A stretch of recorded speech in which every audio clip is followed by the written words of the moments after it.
We're glad to have you back. You're still watching the African Broadcasting Network News.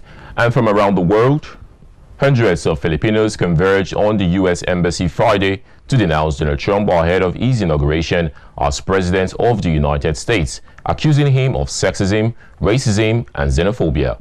The protesters from leftist group also expressed concerns that Trump was a threat to the millions of Filipino immigrants living in the United States. Protesters at Friday's rally also burned the American flag as they reiterated their long-time demands for U.S. troops to leave the Philippines and the tearing up of what they call unequal military agreements. However, many local objects to their presence and leftist group have also long railed against the U.S. for what they see as the continued American domination of the Philippines. The Philippines, a former American colony, has strong cultural and economic ties with the U.S. The two are bound by a mutual defense treaty, and U.S. forces have for many years helped the Philippines on various security issues.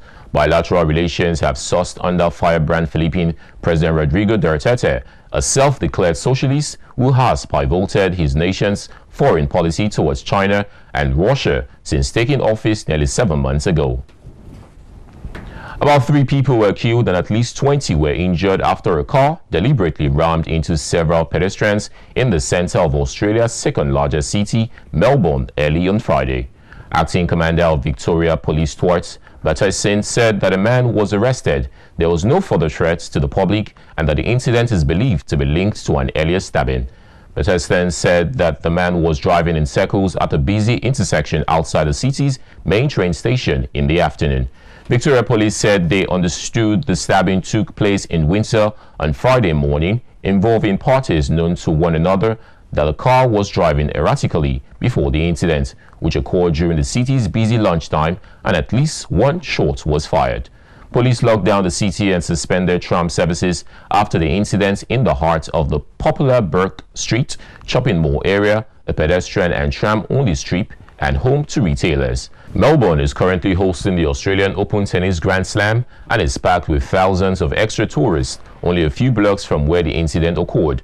The police stressed that the tennis tournament was open and still operating normally.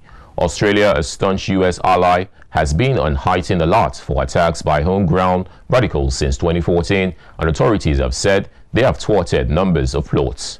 There have been several lone wolf assaults, including a 2014 cave siege in Sydney that left 2 hostages and the gunmen dead. And on some entertainment news,